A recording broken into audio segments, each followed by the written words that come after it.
our honored guest, Drew Dinkmeyer, was trying to do small talk backstage before the show, and I said, no, we do it all live. We go live. We've got the crew here tonight. We're running it back from last year. It's the final night of Ship Chasing's wall-to-wall FFPC Playoff Challenge coverage. We got Ben Gretsch. We got Michael Leone. Drew Dinkmeyer joining us. Pat Carrain. How are we doing tonight, guys? Drew, doing good. Do you remember last year you perfectly reasonably suggested Rob Gronkowski, and we were all so biased that we like ridiculed you. We just all laughed you off the screen, and you were like, "What the fuck is going on?" Like, that's the whole reason I'm back, right? Is just for that one recommendation that you guys can laugh me off the screen that we can have again. That's kind of we are hoping to run that back. That was the irony. It was a good recommendation. It was good. Yeah, we should have listened to you. And I also like. All of us, like I put out, the promo tweet for our programming, we're all building up to this. And then like 4 hours ago, we realized no one actually formally asked you to come on. I had no idea. No idea. We've been promoting it all week. We've been promoting it since Monday. And I was like, what is going on? How did you not come across any promo materials with your name on it? It's been all week. It's been pushed. Like this has like been the culmination. Not just have you been in the programming. This is like the culmination of the week. I had no idea. Every show, I'm a little disappointed you haven't been watching the other shows this week because this has been on every show. We've been building towards your appearance. If you guys think I'm consuming football content this time of the year, I have the chance to do it right now. You are out of your minds. I just assumed that you were banned from all sports books because of your Draymond Green props, and now you had to crawl over to the FFPC Playoff Challenge. No. I'm simply in the NBA and prop streets trying to find the next Draymond Green opportunity to bankrupt DraftKings. The other thing I remember about your appearance last year was you were sweating your NBA teams the whole time. Yeah, no, same situation tonight. I thank God Embiid just finally stopped trying to break this 30-point barrier. Got another prop victory, so feeling good. Dink, if you were to assign a percentage to what level of focus we have from you on these FFPC Playoff Challenge rosters relative to kind of your NBA responsibilities, what percentage threshold? Yeah, I would say it's roughly the same level of percentage of focus that Mike Leone gets from me, 30 minutes before Establish the Million on Saturday. So what is that number, Leone? No, I feel like that's about enough information that I that's all offer. We were toying this week with having a bit where like we go live and pretend we don't realize we're live. And I'm like, Drew, Ben Roethlisberger is in the playoffs. I'm dead serious. You need to fucking do your research before these shows. But we didn't. My favorite moment, I think, of any podcast this whole year was when Dink wasn't sure if you were messing with him when you were touting Brock White. Right. That was so good because you played it perfectly, Leone. You just sort of touted him. You were like, I know it's gross. I was not sure until I saw a stat pop up across the screen the next day for him. And then week 18, I told Mike, I was like, you could have slid someone in and I would have fallen for it. Like I would have fallen for it. The best part about Brock Wright was there was like this article about him living on an exotic ranch. So then Dink was like really skeptical. The other best part about Brock Wright is then Dapper Labs started minting NFTs of his catches. So he's a full-on legend. So yeah, Dink, everyone has heard a bunch from us this week. Let's get some fresh takes here. Yeah, where are you at on all these? Yeah, guys? where are you at? Dink, speak on that. Where am I at on what? Just your overall aspect. Just football generally. Yeah, football in general. I think it's an okay sport. I was excited to find out there are 3 games on Sunday. Like a 3-game slate's fun. No, the things that I've like, the thing that seems apparent to me is if you can get the NFC right and it not be Green Bay, you have a huge edge on the field. Like that seems to be the thing to me because it's so congested there. And are you touting Aaron Jones? No, I think the best case scenario would be getting away, just like Green Bay losing early. So if it's Aaron Jones, that's fine, or a kicker or whatever. Like, but that's the best case scenario to get a lot of leverage. And I think if you can get, like if Arizona could make a run or something like that, like fuck I think you. you just come on the show and you're like, yeah, I don't know anything, and then you're like, actually, I got this really great take. Like that was awesome. That was fantastic. No, like that's the thing. Like basically, everybody's gonna avoid the close games where they like both teams, like from loading up key players on, and I think that's the run. So Arizona would be the team that I'd be taking a shot at. The Devontae What about Adams coming from a Bears fan? It sounds like you're also suggesting a Cooper Kupp fade if you're doing a Murray run or something. Let's get nutty. Oh, wow.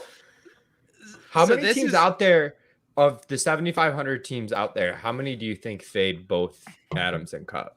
Like less than 100? Yeah, and Drew Dinkmeyer is just coming in here, guns ablaze. Fade them that's both, such a good motherfuckers. I don't care. For anyone who's only doing a few lineups, I think he's absolutely right. Pick one of those NFC teams, play their quarterback. You're basically playing them to the Super Bowl. I mean, I think it's a great take.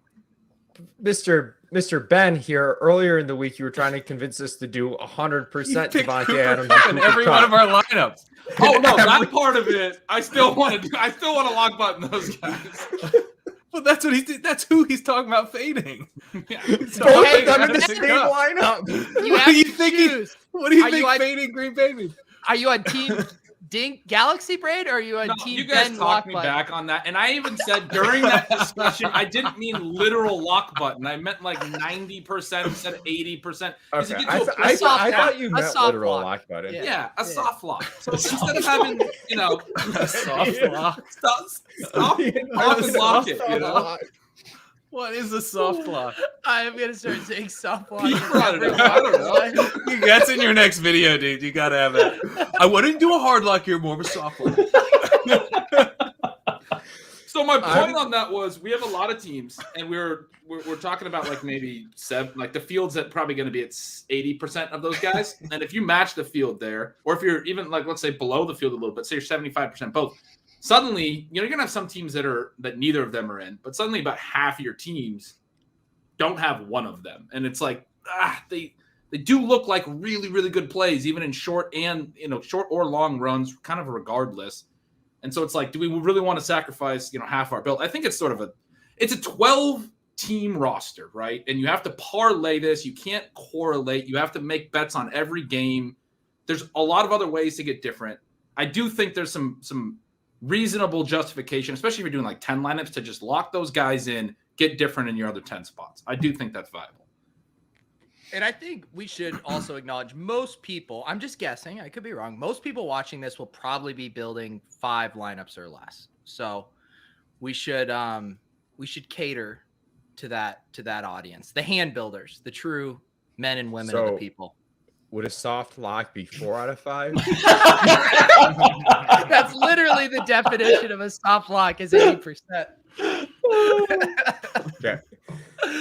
All right. I do want to follow up on Dink's scenario here, where you like, let's say you're going the extreme scenario where you go Kyler, you fade Kupp, you set up the bracket so they're playing Green Bay in the next round, which would mean Tampa Bay wins, I guess. Tampa Bay and Dallas win. So then the Cardinals go to Green Bay. They beat them. You got them. At that point, Kyler might already be in the optimal. But the thing that could ruin it is Josh Allen to the Super Bowl.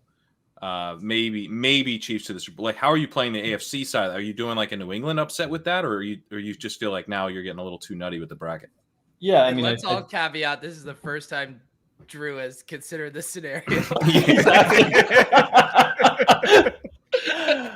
No, I think that's where you get into the wide receivers from those teams, and you hope that one of the wide receivers is just the one that soaks up the bulk of the work. And I mean, in that scenario, that's probably Diggs or Tyreek, right? So, like, I think you could play with a New England upset, still have Tyreek on the other side, but I think that's the way to do it. If you get away from Devontae and Kupp, you need wide receivers. Mm-hmm. You want the wide receivers from some other, star team that could make the big run and kind of replace those, and you get leverage on everything. Pat, maybe another good place for us to start tonight. What have been the biggest movements in your ownership projections from when you initially launched them on Tuesday? While you look that up, I got a question for you, Dink. How much leverage is too much leverage? Is there such a thing? Well, I mean, these contests are all like super top heavy, right? So, and there's going to be a lot of duplicates with the way that this type of contest is played. So, I think if you're picking like, Pittsburgh to the Super Bowl, that's probably too much. Like if you're playing that type of strategy. But I think really in the NFC specifically, I think there's less of a gap between the quality of teams than there is in the AFC. And so in the AFC, I think, you can play it on a little bit of the chalkier side, get weird on the NFC side. And I think you're naturally kind of creating the leverage there for you. Because I really do think like any of these NFC teams could make a run, with the exception of like Philly. I don't think Philly can really make a deep run. But any one of the other teams, like I could see a scenario where they make a deep run. And everybody's going to want to play Tampa Bay, the Rams, and Green Bay to be the teams that are successful. And I don't think those teams are meaningfully better than the other teams. Whereas in the AFC, the teams that people are going to want to play, I do think they're meaningfully better than their opponents, especially when you consider from like a fantasy perspective. Like if New England plays really well, it's probably going to be, a lower scoring type environment that they're producing all the way through. So I think that's kind of the approach that I'd take. What do you guys think about lineups where New England beats Buffalo, but New England still doesn't get a skill player in? Like, what are the odds of that happening? Probably small, but it seems impossible, but it's probably more likely than it should be for any other team, right? Like, I think it's decently possible because I was looking at Damian Harris's snap rates earlier today, and I forget what the stat was. I think it was like since week 8, he hasn't had 50% plus snaps. Some of that's because they've been in blowouts and they pulled him and stuff. But it's like he's not gotten a ton of work in most games, and he's run really hot on touchdown. I think he has 8 touchdowns over his last 5 games. So, he would get in if he gets in the end zone, but it's just like pretty easy to see him having like, even in a win, maybe Brandon Bolden scores a touchdown, maybe Ramondo gets a short touchdown and Harris has like, or maybe they kick a bunch of field goals. Yeah. Maybe they kick a bunch of field goals. If they play 2 games, like this is like a obvious point, but like the defense and kicker are playing 2 games. They get 2 games worth of points. I was thinking the same thing. Yeah. Yeah. So I do think that's a construction that I'm probably overly like being like rigid with. Okay, this team's gonna win, so I have to have a skill player. Because we saw that FTN article. Like I think the average kicker defense games from like top teams was like 1.3 or 1.4. So it actually happens like 30 to 40% of the time then. Leone, how tilted are you going to be if you go to another frigid Bills home game versus the Patriots where they lose like 14-10? Like it's fun to talk about this in theory, but the Bills aren't going to lose, so it's fine. So would you say we are doing a soft lock on the Bills? That makes sense to me, right? Like, let's respect the market a little bit, but at the same time, we do know better, so we'll soft lock it. Yeah, show a little bit of humility. Okay, yeah. Early in the week, can you bring a sign to the Bills game and say soft lock, please? Leone, does that make you want to play more? I know it's kind of chalky, but more New England D and kicker, because you can play like the Bills to win with Diggs and like the New England D and kicker, and then let's say the Bills do lose, but Diggs ends up catching enough passes, you might actually still be able to back your way into something that works with the 2 games of the kicker for New England or whatever. And there are some lineups that I've seen that have you kind of honestly like the Bills fade with New England soft fade, which seems like ridiculous, but that would be kind of like the full galaxy brain on it. That's just like what the bad builders do, though. That's right, and that's why I don't want to do it. But if you think through, like let's say it's just a super gross game that New England wins, and then they're getting 2 games out of their kicker and D, and there's a lot of projected high scoring games this weekend. I mean, I'm not saying necessarily it's a good idea. I'm just, if we're galaxy braining from what Dink's saying, like, and I've seen it in some of the, stuff that's been spit out. So, well, the other thing that kind of lends itself to that is even in a Pats victory, they still are going on the road to Tennessee where they could play another 14-10 game, with the Titans. Like, their path isn't set up for points. Like, there could be a chance that none of their skill players get past 20 FFPC points in 2 weeks. Yeah.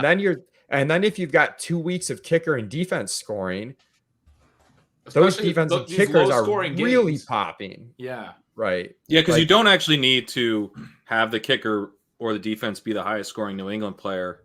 You just need to go find someone who covers the difference for you. Yeah. Yeah, just like so if Damian Harris is the leading scorer at 18 and the New England D gets 11 because they played 2 games, that's 9 points. Like, you could easily have Darren Waller score 23 and the Raiders D score 4, and that's a 19 point gap. That's 10 points you pick. How far can we push this? Could New England playing 3 games be the optimal kicker? Oh. New England the kicker be optimal with 25 kicker points for 3 games. New England double defense in the Super Bowl. Let's go. Let's timestamp this so when it happens. All right, so we know where Bill's or Leone's Bill's allegiances lie. Pat, how about back to that ownership Steam conversation? What's moved the most since you first set those? Well, one thing that moved, like the first run I did was like very high in tight end percentage, like higher than I thought it would come in, and I bumped it down. And then I've since raised it above where I had it initially, and my running back percentage is way below where like I would have told you was appropriate on Monday. But it just seems like maybe it's because we talked to Shawn Siegele last night, but it does seem like there's more interest in playing like just two running backs. But I think a lot of people will play just 3, and I don't think people will jam running back because there is opportunity cost at the tight end position. I think people will play almost 3 running backs and almost 2 tight ends on average, and play wide receiver actually pretty similar to the percentages. You think maybe the FFPC handle tweeting out that they're thinking about getting rid of running backs altogether might influence how people are thinking about the running back position? I mean, yeah, all the boomers are going to get tilted and jam running backs now. Yeah, that actually might be the reaction. Yes, that's fantastic. You can't take away my running backs without a fight. I'm loading 6 of them into my lineups. What about Henry and Fournette specifically? Like, those guys trip me up because you could see instances where they should be like 70% played, or they should be 30, like just based on their workloads. I don't know. Those guys could be jams, or you could be. I brought Fournette down just like a hair, but I also brought Brady down because I think people are worried about this weather stuff. I don't think he'll be that popular. He was already way under. He was a much better play last year, and he was way below where I had projected. So I'm being a little conservative on Brady. But I brought Fournette down. I have him at 43% still the chalk on Tampa Bay. I have Gronk at 30%. I just think Gronk's like a pretty fun play. Evans down at 17%. So I don't know. I mean, this game time decision stuff, maybe I'm too high on Fournette, but on the other hand, I know the projections love him, and I don't think the projections are scared off him. So when people are looking at that, setting their lineups, he's going to make a ton of sense. Mixon has sort of steadily climbed because if people are getting scared off of Fournette or Henry, they're going to go to Mix. He's kind of the obvious guy. I mean, Shawn was talking about playing Mixon, so you know that anyone can get on the Mixon play. Derrick Henry, I have at 50%. I've actually brought him up, which could be wrong, but I just haven't heard like a lot of you can't play Derrick Henry, type it takes. I think some people are sort of nervous about it, but probably still playing a decent amount. I know AJ Brown is going to be popular, but I have him at 37%. But I still feel like Derrick Henry will still get a lot of love. Yeah, I mean, just with all of the uncertainty, with running back, once you add that Leonard Fournette stuff in the mix, I mean, Henry and Mixon, those are the 2 safest clicks, right? at running back, the warm fuzzies, Mixon's the closest you're going to get to that. He's the safest, I think. Mixon. Oh, I was just telling you like a half hour before the show, Pete, that every lineup I've been building has been putting Henry and Mixon in, and I don't even like either of those players, but they're the warm fuzzies, yes. They're the only ones. Mixon doesn't give me the warm fuzzies at all because I keep thinking about who I'm not playing.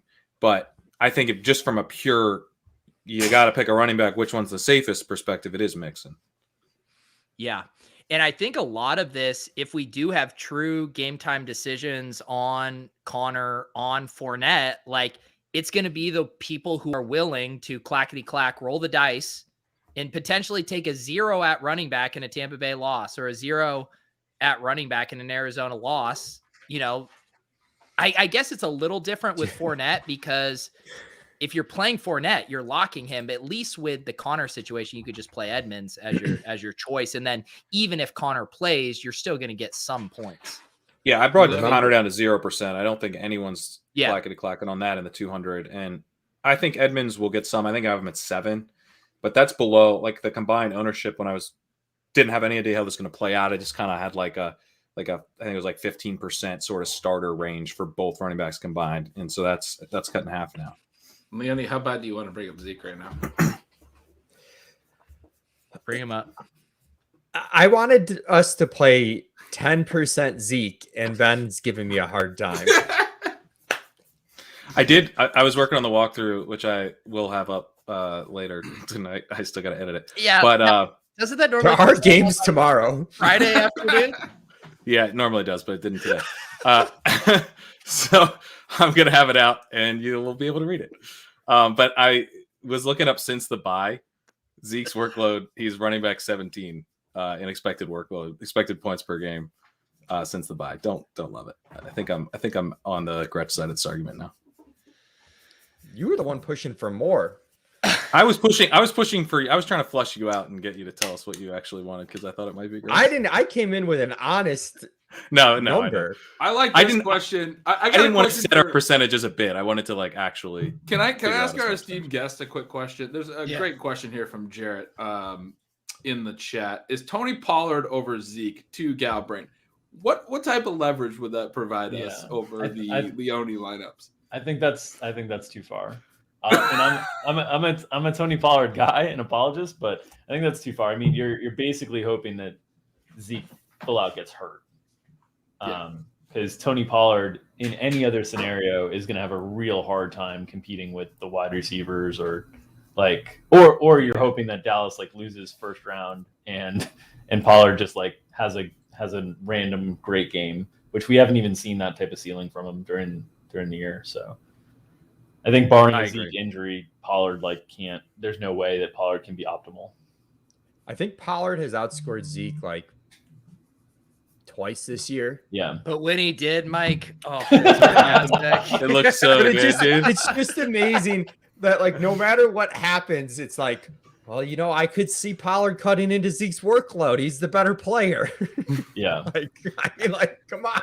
There is an argument for his explosiveness, but we did our target exposures, Leone, that started some of our Zeke discussions, and I had Pollard at literally 1%. I'm not pro Zeke. It's just with the workload he's getting, I think it's silly to full fade him if you're playing a lot of teams. So in the context of this group, you're the world's biggest Zeke fan. No, I agree. I know it's insane.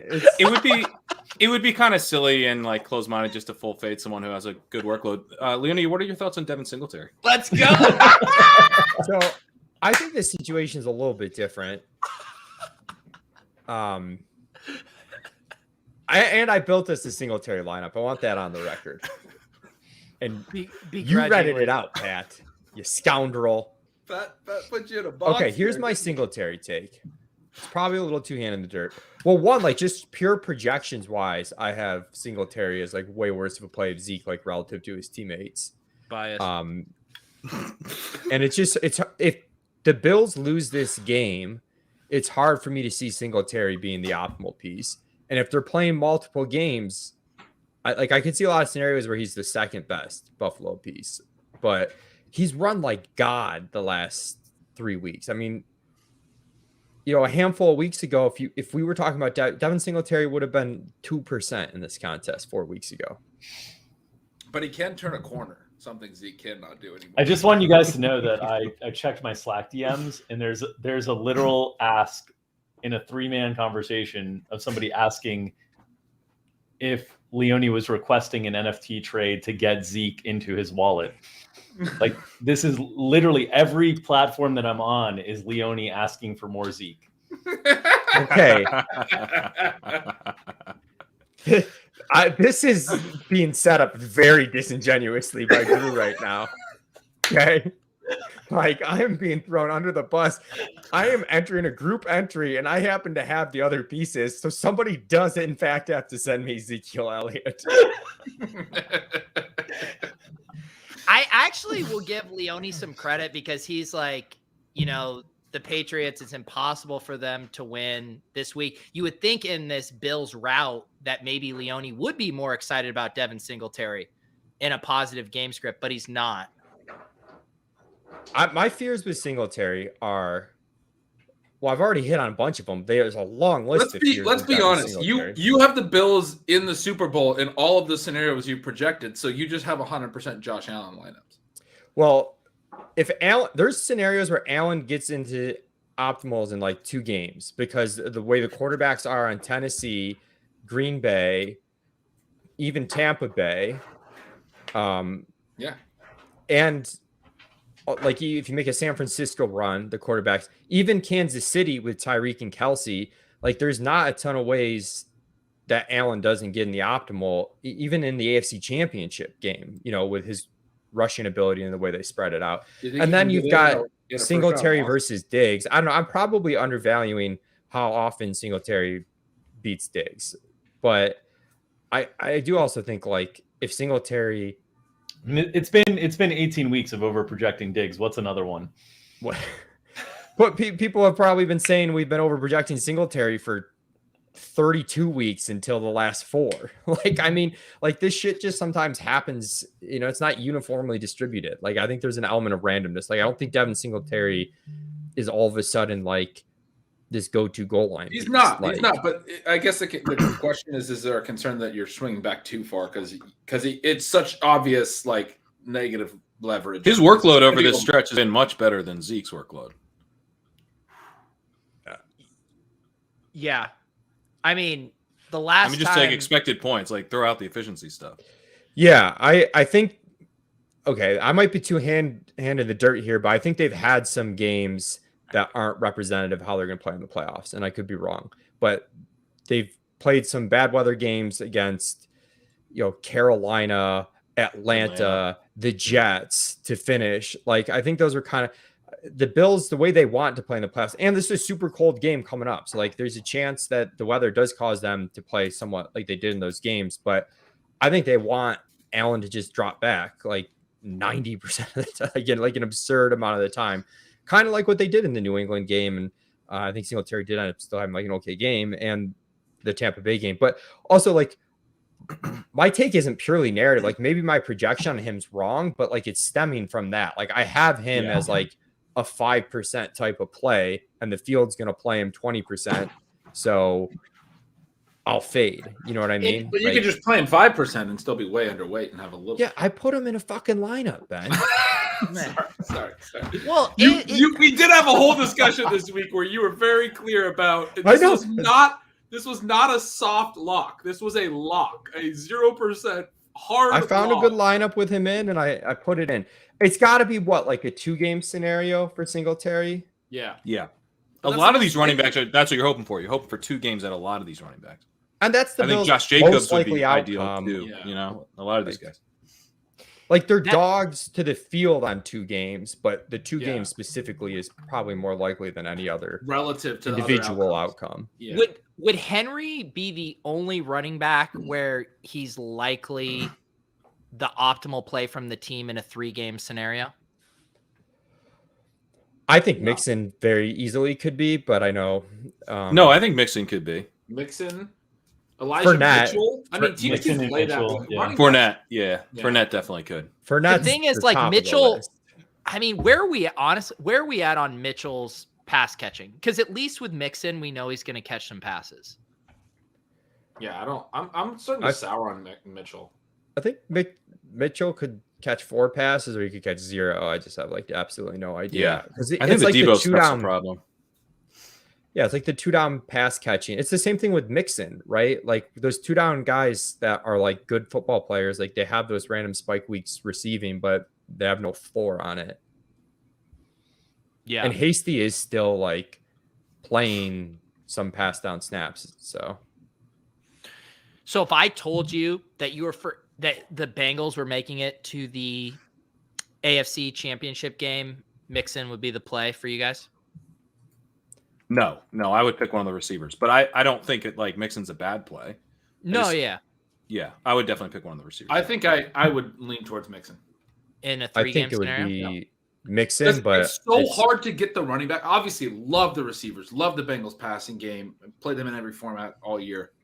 It's so hard to get the right running backs in this particular year in this contest. Mixon feels to me like he would separate in that scenario. I mean, he's gonna be brought along by the passing game. He's gonna score some touchdowns. They're winning 2 games. Like one of the things is that they're playing in plus scripts in 2 of those games, most likely. I want the running back in that spot, and then I want to take the good receivers that we have on so many other teams, in other spots. That's why I keep picking Mixon in my lineups. And it just gets so trippy because what Ben's saying, like he could get outscored by Chase and be in the optimal, if it's a 2 running back optimal. Right. Right. That's true. That's true. So explain that, because I think people have a hard time wrapping their head around that a player who scores less than one of his teammates could be the optimal play from that team. So it would have to be a 2 running back optimal for this to be possible. But if running back is just so bad, if Mixon outscores, the next closest running back by more than Jamar Chase outscores, the wide receiver that would be left off, Mixon's actually going to be a better play. Or it's probably better off to compare him to who the 3rd running back would be. So do we have the points from last year, like the final points, to kind of show how the optimal even comes together?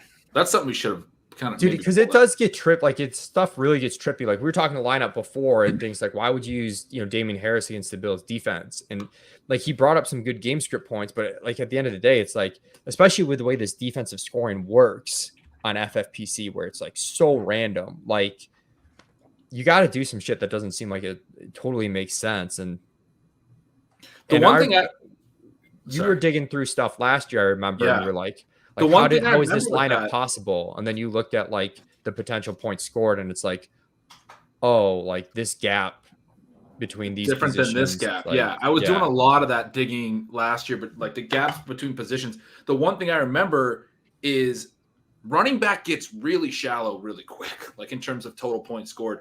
And you have to cut a couple out because you're like, oh yeah, this running back scored, 20 points over the playoff run because this team played 3 or 4 games. But he has, whoever it is, Travis Kelce or Tyreek Hill on his team who scored 80, right? And so like that was the optimal over there. It's not even close.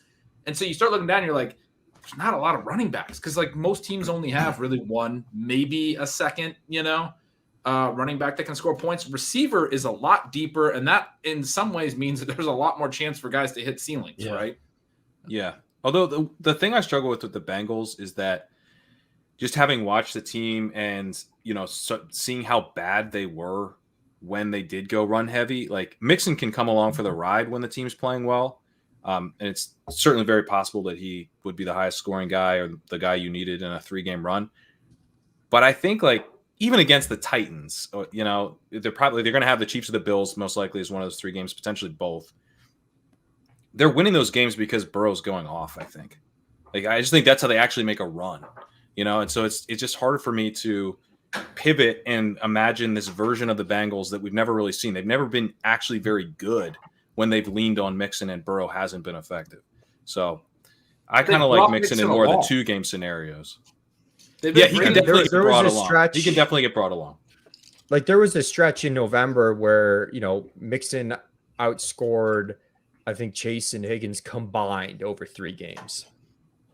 But that was that stretch. Combined. Yeah. But they were like 3-3 in that stretch. They were like freaking terrible.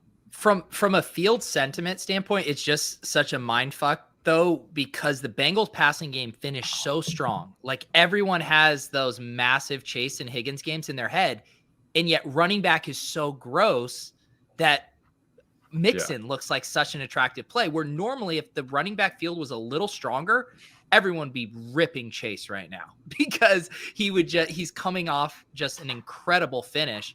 And so I don't know. I feel like the field could go either way on the Mixon versus Chase stuff. And I'd be a lot more and interested. who's getting left out, by the way? And that no one stretch, talks about Higgins. that stretch that, he outscored Higgins and Chase combined, they were 2-1, and they scored 41 and 32 points. One of those games was against Vegas where Mixon ran for 123. So like, I think we're shorting Mixon's ability a little bit here, but I do agree with Pete. Like, it is like a fascinating enigma between the positional scarcity and the recency bias.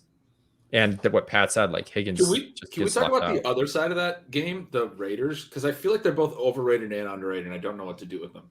Like they're underrated by the market in this contest. I also think they're overrated. I've said this stat a few different times, but since they're buying week 8, every one of their games has been every one of their wins has been a 1-score win. They're 5-2 prior. They're 5-5 since. They're a different team. Lost their head coach. Lost Henry Ruggs. Different team. All 5 wins, 1-score wins. 4 on last-second field goals. 2 in overtime. That's not even a playoff team.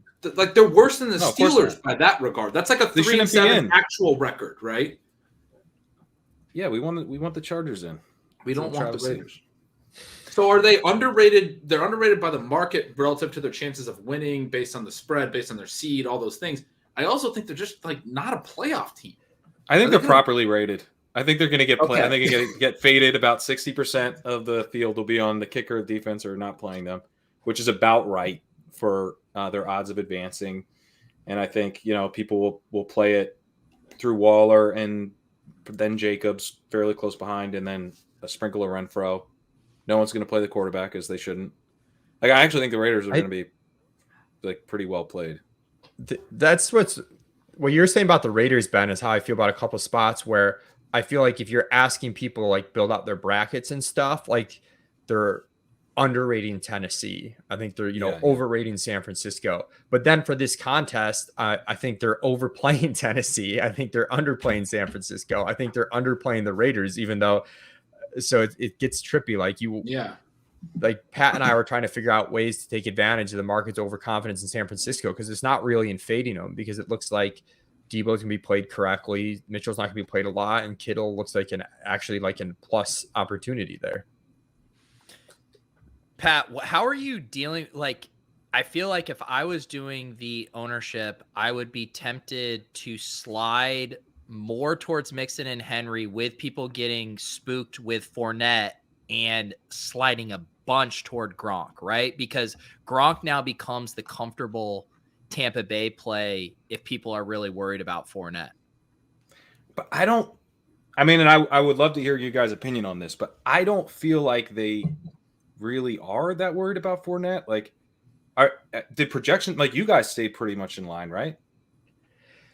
Yeah, I don't know. These situations are always tough, but the quote was like, he's questionable, but if he plays, he's going to be a full go. And I just kind of feel like he's playing, and they just don't want to say he's playing. And he's going to be Arian said he's a game time decision, and I think the words game time decision spook people. I think so too. I lowered him a little bit, but it's tough to like.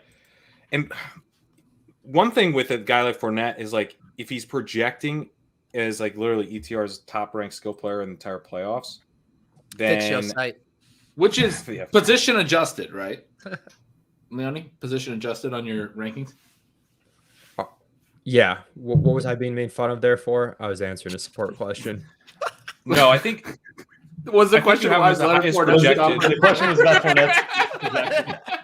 Oh, dude, I mean, Fournette, pull up your fancy little expected points per game that you just love so much with Devin Singletary.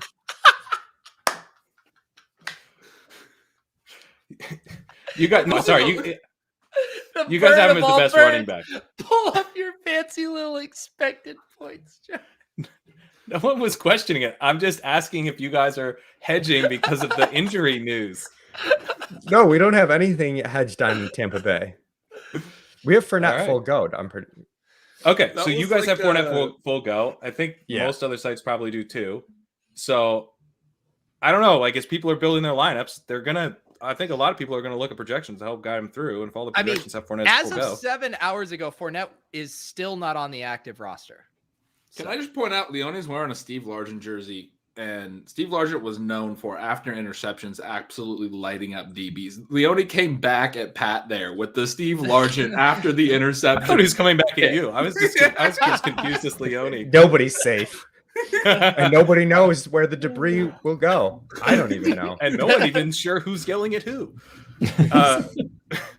Leonard Fournette. Okay, Pete, help me out. I've got Leonard Fournette 43%, Gronk at 30%, and Evans at 17%. And keep in mind, I have total ownership for running backs at 2.75 in the lineup, so it's already pretty low. But what would you do with that? I think I'm starting to slide more to Henry and pulling the Fournette to Gronk. Now, So are you what's sliding more to Fournette Mixon? 43, Gronk at 30. You want to pull Fournette sub 40? Guys, I hate to say it, we're jamming Lenny. If that's See, what's this is like I'm right. just If telling you, Leone's like Mike. we're jamming Lenny, then I kind of feel like there's like a push and a pull with this stuff. I think some people will get spooked, but I also think people, when they see like 39%, are gonna be like, There's only man, let's 3 go. good running backs. Just That's- jam so- Lenny. what I've if been we waiting have for someone to last say year? this because, like, so I'm like the squarest of the group here by a wide margin with respect to this contest specifically and football stuff right now. And for me, it's like when I think about these contests, the hardest part is figuring out who the hell to play at running back because I don't want to play any of them. And so, Right. like, the only guys that I would feel good about clicking at all are Henry, Mixon, and Fournette. And so those guys have to be ridiculously utilized by the field. I think Fournette's going to be 50. In Like, my I say all we have to soft be- lock they them. all have to Should be we 50. soft lock all 3 or just Like, I mean, like Let's soft so lock all Henry's the like folks. 75, right? So then you've got at least 125 more to dish out.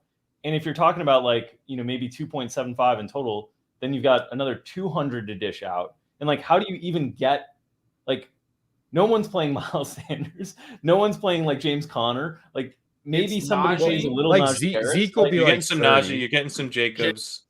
yeah, getting but I some- mean, like, you're getting Zeke is those, the Zeke. sneaky Zeke. guy that people can come around. I'm telling you, if we do not get a more bullish quote about Fournette status and there's still the game time decision stuff floating, he's not going to be 50%. I think we should take a chance. And if he doesn't play, so be it. Light the money on fire, but we're trying to win $500,000 here. The problem is that money on Gronk is fire. such a strong play as well. That if you Yeah. like, if That's you're my wrong point. and the Gronk is the one that comes in really low, We could Not be really low, overweight, though, right? Yeah, we can't play Brady then because we got to be even on Evans. I too. don't want to He's a good touch player. Brady with a 10-foot pole. I don't either. Yeah, I don't really want Leone's Brady making us either. make some Brady line. full fade. This Brady. same fucking thing happened last Thank year. you, Drew. Full Full fade fade Brady. Brady. His weapons were a lot better last year. Full fade Drew Brady. came in with the full fade Brady. Not even a soft fade. Full fade. Just No, we're soft fading Brady. Full the fade. hardest lock ever. full fade. Full fade. We're soft fading Brady. You got Clear Every eyes, Brady, full every fade, Brady lineup is a can't Singletary lineup. Leone, deal with that. Concentrated this year. fine. Fine. I would rather have 5% of those guys together than no Brady. Wow. All right. I've already That's built a Brady strong lineup, so take. joke's on you guys. Joke's on you. I already deleted those. Leone will Do you guys skip the- like what if last year plays out again and Fournette doesn't play in warm-ups and then It's not as Keyshawn Vaughn it's more concentrated. just Keyshawn Vaughn just takes the job and just So It's like- here's my thing. Last year's team was very spread, right? This year's team is like essentially the Chiefs. Like you have Tyreek Hill, Mike Evans, you have Travis Kelce, Rob Gronkowski, and you have a really good running back. And that's like, there's no one else. It's not. dude. Fucking don't wanna play Cyril Mahomes? Grayson went for like 102 one week. Dude, Brady's Against gonna the throw to Jets. Scotty Miller and whoever the hell he wants. Like, Yeah, he does if spread they it. go to the Super Bowl, like Brady, I'm not saying he's an amazing play, but it's stupid to full fade him. I just If think you're they making a go lot there. of lineups, if I was making 5, yeah, fine, full fade him. Hang on, I want to tell you guys a story. Uncle Andy, 9:12 p.m. logs in before the show's even gone live. He says, "Do a Jalen Hurts team." He chills out for about 45 minutes. He's unsatisfied with the content. He comes back at 9:59, says, "Do a Jalen Hurts team." I mean, I don't even know what this means. What do he wants us to build a Jalen? Someone tell him a positive Jalen Hurts story. Pat, you have a little story time for him? Yeah, sure. I got some story time. Everyone's worried about Let's get this a pillow. weather in Tampa Bay. Talking about Oh gusts my up to God. 35. There's rain. Well, the rain's supposed to be done basically by 12:30. It's not even going to be raining, and then we don't know when these gusts are happening. Maybe they're only when Tom Brady's throwing the ball. Maybe the wind's not that big a deal. Maybe it's overrated. It's still a day away here. So we get Jalen Hurts going against a big old pass funnel. He connects with Devontae Smith deep downfield for a touchdown. He hits Goddard over the middle for another touchdown. He runs one in. Now he's advancing twice, and you're already looking at Hurts maybe in the optimal. Let's go. Wow. There you go, Uncle Andy. That's I mean, how he can get there in a 2-gamer. Well, you kind of have to, right? Like It's got to be Green Bay, Tennessee, probably, right? And Yeah. and then the Green Bay Philly game was a massive shootout, but Adams blew up, and then you get Henry and Adams as the optimals for those teams. It could be Hurts. Also, like, what are their odds to go to the conference championship? Uncle Andy's pumped. That's awesome. That's all Like, you but like need. the odds for the Eagles to like play in the NFC Championship game is, it's like 3%. It's not 0. Like, Yeah, it just sucks. I mean, I wish that they could match up, with Dallas or Los Angeles Right. or Arizona after that. I think it's going actually on the road. Based on the odds you put in the beginning of the week, Leone, they have a 3% chance of making the Super Bowl.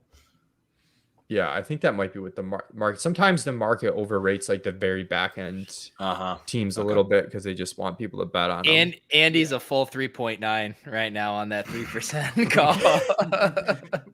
But like I don't know. Like, I think Jalen Hurts is okay, just because I do think there are some scenarios he can sneak in a 2-gamer, So and then you would kind you of s- free roll the extra. Would you say games. Jalen Hurts is an immediate Buffalo fade, like a Buffalo losing first round? I think you want Buffalo losing to Kansas City at least. I don't think you have to have them losing in the first round. Well, I'm just thinking, like, so how likely do you think it is that Hurts outscores Josh Allen if they both have 2 games? Well, how likely is it that Hurts outscores Goddard by more than Josh Allen outscores Diggs? Devin Singletary Okay. is what you bet. They're prime. And I think you're playing the Hurts team as like they're just, just running. Hurts is just, running rampant, Yeah. and so there's not a lot of passing going on. That's the thing about that. It's almost like you have to get 2 things right with the Eagles, because even if they get positive game scripts, they want to run the ball no matter what. And then it's like, well, then you need the running to also be Jalen Hurts running and getting those touchdowns near the goal line. But that's Yeah. kind of how they did No, it, like in that that's Giants a good game where they call. just ran an absurd amount of times. Like Hurts had a pretty decent fantasy game. Also, like, I know like the temptation to like look at the game script on this stuff, but sometimes like teams end up winning after they're trailing 2 scores for most of the game, or it's just a close back and forth game. Like, there's so much data gray doesn't matter area. anymore. All I right. got a Yeah. question. All right. I was promised a drunk stream. Am I the? I think I'm the only one who's. No, been I'm drinking. Okay. I'm drinking. All My right, wife thank has you. already offered concern about how much I'm drinking. So All right, I'll be back. don't question me. Pete, I think you'd like this beer. It's What is it? It's a Pilsner with jasmine. Matsuri. Yes, Drew. All right. Drew's going for the booze. It's quite good. Leone, just admit it. Are you saving yourself for tomorrow? We'll all be okay. I gotta say, I actually have my pre-physical blood test tomorrow morning, so I feel like loading up on a bunch of alcohol tonight, and then that would probably screw up my numbers a little Probably not bit. good. So Also, as I recall last year, clickbait. This is clickbait. but also, as I recall last year, we were all drunk and Leone carried our lineups to the finish. yeah, So I we also kinda know need what's him. happening. We need in him an to stay hour. sober. You got to choose your own adventure. He got in Ooh, his zone. Nice. all right. Ooh. Los Dos. Or- What is that? Anyone want to make the Los Dos. call? Los Dos, I lied. easily Los Los Dos. Dos? I mean, Can you we're send on me the some? beer. Isn't Tell Highlight your Jeremy favorite to beer? Send me some Los Highlight's Dos. when you see my him. favorite beer. I'm supposed to be hanging with Jeremy tomorrow night, so I might be drinking a lot of Ooh. Los Dos tomorrow night. Tell him if the Bills win, he owes me 2 bottles of Los Dos. And I'm if they sure lose, he'll agree to that on the spot. Okay. He'll just whip it out of the cellar. Sounds good to me. All right. Leone, walk us through what's the tailgate plan tomorrow? Who are you going with? Is this with the landscaper? I don't even know the details here. It is with I am going with the landscaper. I'm going with Jay. I love how good of friends you become with your landscaper. Well, it was more like the opposite. We were Yeah. friends, and then Yeah. he became my landscaper. I was careful if I you was friends become- with his wife first. I was friends with his Oh, wife, like going back to high school. we don't really like have set plans. The only thing we've done is we had like extra tickets where we were sitting. So instead we bought better tickets, like 5 rows behind the Bills bench. So I'm pretty pumped about that.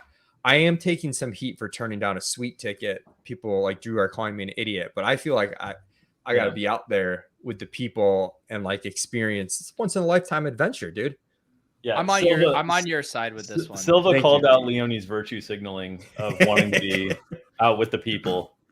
And I think it's true. I mean, no, because you Silva. You can't win with Silva, right? Because if you say you're going to the suite, he starts calling you soft, that you're not a man of the people in your ivory tower. 100%. Yes. Here's what Silva told me. Leone's not really at the game. He's just watching. He's just watching from a suite. Someone's giving him a foot massage while he watched Devin Singletary run in 4 touchdowns. I've definitely noticed at Michael Leone making a goddamn public statement every time he enters the great outdoors. Incredible virtue signaling. You'd expect nothing less from the El Jefe of the spreadsheet socialists. Enjoy the game, comrade. So that's what it's like to work at ETR. Wow. That's also the second Slack message Silva sent in 3 months. He came out of hibernation for that. So mad at you for paying someone to mow your own lawn, but when you're willing to go sit in 5-degree temperatures around the Neanderthal Bill fans, then he comes after you. You can't win. Yeah, you can't win. I can't win. I can't. Is it going to be a real socialist crowd down there? The hard line of the Bills Stadium. Yeah, they're going to be literally doing like "fuck vaccine" chants. Oh my god! Unbelievable. I do love the idea that you're gonna be five rows behind the Bills bench. I mean, I'm stoked. That's fucking awesome. You're gonna get the whole feel of it. That's gonna be a blast, dude. What Give are us the boots on the ground about Devin Singletary. Let us know if we should play him the next week in DFS. You guys have like scared me. I literally just upped our Devin Singletary projection. You guys are getting to me. The thing is, this is what's so crazy about these arguments is like, I don't want to fucking touch Devin Singletary, but then Leone says 0%. And I'm like, this guy's off his rocker. I know. I've never wanted to play Devin Singletary. No, we all hate him. It's funny. What was funny though is I asked Ben, and this is how our brains work. So I'm not picking on Ben, but I asked Ben if Singletary was going to be 5% owned, would he care that we have 0? And he said no. But because he's 20, we're worried we don't have some. When that should be a better reason for us to have 0. Sure, that's true. Actually, yeah. Facts and logic. No, but like my brain works the same way. Like I'm like, oh god, we might get beat by Devin. Like, and I don't want to play him. So yeah, everybody thinks that way, but it's sometimes you gotta take your L. That's like number one DFS lesson I've learned. Just gotta be able to take your L sometimes. But that's why we should fade Zeke. Well, I just want to fade them all. I want to take some more stands. I think we're too spread out broadly. I really do. There's 12 lineup spots. I think we should be making like harder stands in some cases. No, I don't think that's a good idea. We're doing just fine, Ben. Do you remember how Ben, I want you to go back in your time machine after that Pittsburgh Cleveland game last year and tell me how felt. Tell me how you felt. Tell me, how do you feel about the stand we took in that game? You know what? That was the best response ever, Pete. Because honestly, like we did this, we sat here at this spot last year, and Pat, you were with me. I recall us both being. Sorry to drag you down with me, but telling Leone over and over again that Juju was dust. I know. Well, also we didn't have enough Chubb either. Like on the Claypool teams, we didn't have enough Chubb. Chubb was kind of like a more conscious, like underweight though, but we didn't have enough. But like. As much as we ridicule, to be clear, Juju was very conscious on Ben and me's part. Yes, we were very excited about not playing Juju. I guess I meant like Chubb was like a game theory play. Juju was just like you guys were just adamant that we did not play him no matter what. Hasan was like in the comments like my only like lifeline. I was getting it from all sides. I think I've told you guys this, how much that game messed me up because we had all of our FFPC lineups that went to hell with that game. I was in like 5th place in the GPP. Jesus, Leone. I was in 5th place at a GPP, then didn't even cash. And I used to take my phone. I remember that. Yeah, I used to take my phone like to bed. Like that was just my routine. You know, you go upstairs with your phone. And I said, you know what? Fuck it. I don't even need to look at anything on the internet. I'm leaving my goddamn phone at my desk. I kept that routine up for 4 months. That game broke me so much that I said, I don't need my phone at night. I'm still shook by that game, but it helped me build really strong life habits. Yeah, you're doing great. I remember during the offseason. That was the same week where I put my ETR job on the line and bet Michael Thomas over Tyreek Hill with Adam Levitan. And Michael Thomas played the entire game and scored 0. I've never been more embarrassed about and I have a lot of embarrassing calls, but like as far as like fantasy calls go, I don't think there's been one more embarrassing than that. Leone, tell me what happens. You go to this game tomorrow. The Bills are just absolutely crushing, but Devin Singletary has 200 yards and 2 touchdowns. 200 Dude, yards. I might 45 take the big carries. puffy coat off for crushing. You're streaking because you What- care what about is- your fandom more than our lineups. Oh yeah, I care about my fandom more. Are you responding to another support ticket? What are you wearing? Yes, please stop. I wanted someone to else to look cover your What support are you ship. wearing? For the rest of the pod, essential please? portion of the program. What are you wearing to this Bills game? Like it's so cold. Okay, so I'm glad you asked because I take every opportunity I can to tell people about this winter coat I bought. I've told Drew about 6 times already. No, I've definitely heard about it. I know you've heard about it, and I'm going to tell you again because Pat asked. I wish I could find. He's got some sort of like affiliate deal with this. It was like the line was like, if you're not going on an expedition in the Arctic, you don't need this coat. And I was like, that's exactly the coat I want because I refuse to be cold. So I'm more worried about what's the coat? my feet and my legs. I like a warm coat. It did seem like you got paid to put out that tweet. No, I'm just so proud of the coat that I just put it out on my own. I'm probably gonna send another one. Get prepared. Hashtag ad. It's coming. All right. I'm gonna send the same exact tweet here with my landscaper and my feathered friend's coat. I mean, this is just absurd. Everyone called me Fat T.O. Fat Hey, T.O. Is that a Molds jersey? No, it's a T.O. jersey. It's a T.O. jersey. Yeah.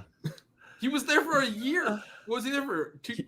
I literally He was there didn't for even 1 year. remember He was Phil at that being on game the though. They Bills. like had a thing with him at that Okay. game. All right. And I used to have like everyone's jersey. Hey, here's Brick would be proud of me. here's another photo of no. Rachel getting Dink or Leone ready for the game tomorrow. She's already sending me all these tips. I guess the cardboard, Ben Kramer in our Slack chat said it, but I've heard it. Like the cardboard in your boots or under your feet is like a really plus EV move. What do you mean? Like you stand on cardboard over the concrete instead of just standing directly on the concrete. Yeah, apparently like acts like an insulator. There you go.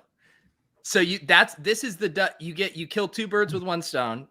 You roll in with the soft lock on the cardboard side, and then you slip it under as a foot warmer. Dude, if I get soft lock on TV, what's the challenge? Like, what do I get from you guys? I'm pretty sure you get a ship chasing promo clip that goes on Twitter. Oh my goodness. Between the soft lock and Bart Scott's suggestions to Josh Allen, there's too much going on in this Bills game. Is Levitan making you wear ETR gear, in case you get on because I hear Levy was going to some game with Jennings. Did they already go to that where they sat courtside? They went to a basketball game already, I think. Did he get on TV? Did he get the ETR pub in there? No. The game got canceled. What? Yeah. So that was the game. It was Nuggets, Warriors. Levitan was going to sit courtside with CSU. CSU got COVID, called in a favor, and the NBA postponed the game. Oh my goodness. They were worried that Pete would give the players COVID and they had to cancel. Yeah, so they canceled it. So it's been rescheduled in CSU. I'm sure they're fitting it in. They're checking back with Pete on his golf schedule for the rest of the winter before scheduling that one. But the game has not taken place yet, where Adam was going to go full ETR billboard for the seats. That's amazing. Mike, this is how you make up for the Michael Thomas bet. You go as full ETR billboard. Yeah, and I start jamming Devin Singletary lineups. Well, to go back to the how much Devin Singletary do you want to play, Pat? like 0%. I just wanted to give you a hard time about Zeke. This has nothing to do with Singletary. I just wanted to get you on Zeke. That's all.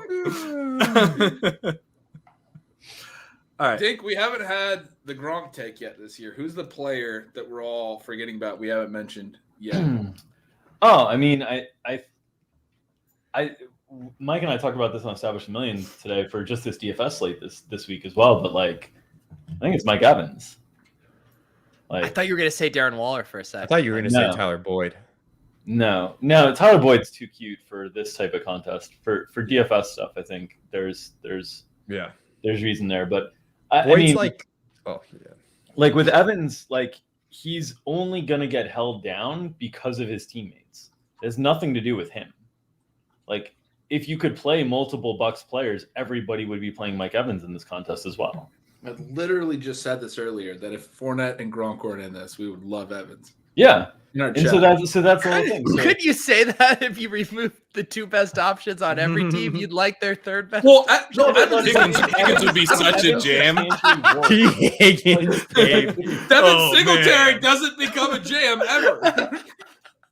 But like with these three guys, if we went into the season and at the beginning of the season, we're like, you can only choose one of these guys for the playoffs. You would choose Mike Evans in that spot. Saying knowing Godwin's out, you'd say Mike Evans is the best fantasy producer. But it's the positional stuff that is pushing up Fournette and Gronk. And so like Evans is just getting left behind for no reason, no fault of his own. Just his teammates in the position they play. The Gronk thing is like he straight up projects worse than those two, even aside from the positional stuff. And I don't think you don't need Gronk. Tight end is flooded. So it's more about the tight end premium scoring than needing a tight end. But I go back and forth on. We were talking about Evans a lot, and the problem I had was like, okay, it looks like we should play Evans like X% or whatever, and I'm like, I think it should be higher than that. But then I look at like the ownership, and the ownership's already higher than that, and I get into this wraparound enigma where I'm like, do I want to I know better force a guy into the ownership that's already higher than, you know, like, and I always have a tough time with those plays, whether it's DFS what do you have Evans projected at now, Pat, in terms of ownership? 16. Yeah. I might have brought him. Yeah, I brought him down to 15. That sounds about right. I think you want 25. See, that's where I was at initially, and then you get through it, and you're like, you want to be overweight. Well, that's why you don't fucking play Tom Brady. Yeah, I think that's right. I think that's why you go low on Brady. Still, what's Gronk? What do you think Gronk should? What would you play Gronk at? I have Gronk at 32, and I have Fournette at 45. See, Gronk at 32 is a really nice play. Fournette's coming down. I'm telling you that right now. How low? How low? Fournette and I mean 5 to 6%. Gronk at 32 is a tough spot for me to take a stand on. So that means I probably have it about right. Yeah. You're the Gronk guy. If I brought Fournette down to 40, Dink and Leone, are you guys just jamming? Yeah. Yeah. I think you want 55 to 60 at that point. Contest. I think I'm going to leave him at 45 then. So, Dink. He's going to be I think he's going to be 50. When you say you'd want 55 to 60 at that point, would that come off of Evans, or would you be really underweight on Gronk? No, I literally would not play Brady. Yeah, but still, 55 to 60, you said 25 on Evans, so you'd be, 80 to 85. So you'd be at 15 to 20 of Gronk, which would be underweight. Yeah. That's where you'd be. Okay. Yeah. We're playing 4 to 5% Brady. It's just happening. Leone's done this with like 15 guys. Yeah, because It's just happening. It's just the way it's gonna be. yeah, you guys get a little crazy. Like I get with Devin Singletary, but you do that with like every player you don't crazy. like. You guys don't like a lot of players. That's true, actually. It's actually very, very accurate. That's a fair criticism. Our ideal FFPC scoring settings would be about 4 lineup spots. You know? Yeah, that's right. We don't need this team, but shouldn't be in the playoffs. It's like the hypothetical you gave the other day. AJ about- Brown, T. Higgins. We're good. Thinking more through that stretch. I think I'd be like 50 Fournette, 25 Evans, 25 Gronk. I think that's where I'd be. So you wouldn't play like a single Tampa Bay fade. It's single Tampa Bay. You wouldn't play them to kicker, lose once. You wouldn't play a single. Let's say you had I like feel- let's say you had 20 got- teams. Like, yeah, I mean, you guys tell me, like, if they lose first round, I still think they probably put up points. Are there Yeah, guys? I mean, I can tell you what I've got in the scenarios that they lose the game. Yeah, tell me. That's what I'm asking. All right, let's see. Well, Are you talk looking for at a a second second. computer over there? How many? Pete, that was Yeah, like the- Leone, what are you looking at right now? Like, where did imagine your not having- gaze went from like this direction clearly to just Yeah, like this this direction? sheet's on my laptop, which is connected to my huge monitor. I'll drag it up here. Wow, Why don't you have it on the ceiling like Greg? giving us monitor envy now. Okay. Games where the Bucks play scenarios where the Bucks play one game, I have Fournette and Gronk as the highest exposure, but massive negative leverage, and Tampa Bay defense and Ryan Suckup is clearly the highest leverage plays and a higher exposure, than Evans and Brady. And then Brady's obviously like a clear not play. Yeah, Brady is a clear not play in all. That was kind of my takeaway In all from that. scenarios, Yeah. Let's just extend. Can we that just out to clip Super that Bowl. from Leone every time he tries to make a Brady lineup? I we just just love keep to play playing a it little on sound repeat? clip. Brady is Okay, a clear not let me play. pull up the 5-game scenario. 5? Super Bowl counts twice. I was ready for that one, you son of a bitch. So Brady is like the second highest exposure Tampa Bay player in To 5 who? game. To Lenny. Fournette. Mm-hmm. Oh, so like And almost he's for reference. also by far the highest leverage on Tampa Bay Yeah, in but 5 game for- scenarios. So, like, not Mike, even let me close. ask you this: if I had said with Tampa Bay, you have to take one big stand, either overweight or underweight on a single player on Tampa Bay, what would your big stand on Tampa Bay be? I would reluctantly be underweight Mike Evans. that would be a big stand.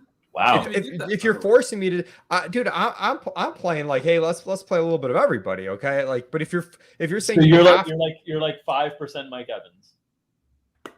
yeah, like if I had, I think I put 10% as my desired exposure when we were going through our thing.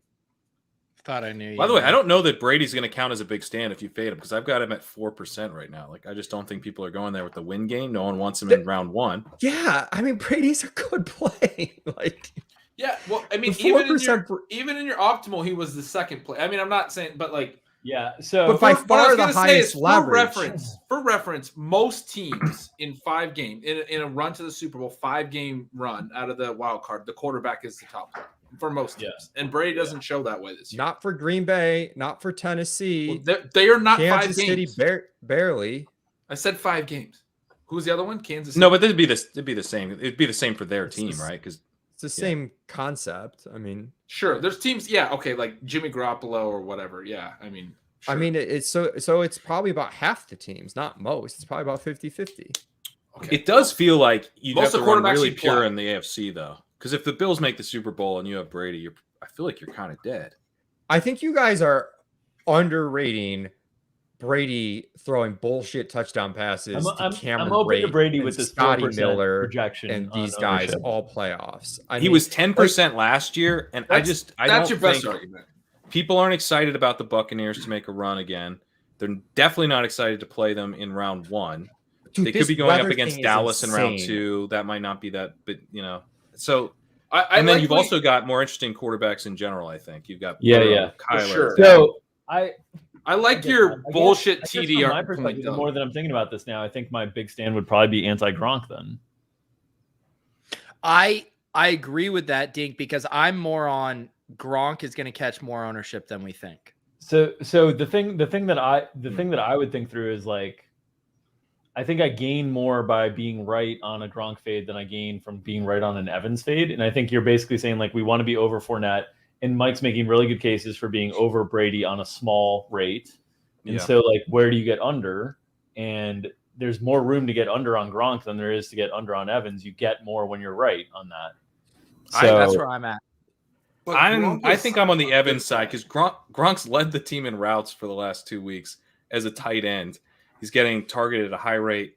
Yeah, the tight end premium stuff. I mean, like he's just such a good play. Like he could It's easily be the guy. It's a deep tight end year. Catch, let's say, what's a reasonable amount of balls for them to catch over? I mean, it's 5 games because Super Bowl counts twice. So like those catches. Do we know his incentives? Playoff incentives? Like, let's say it's 30 catches in a Super Bowl run. Like that's 15 points that Gronk's being spotted. Right. If they each catch. I mean, it's a lot.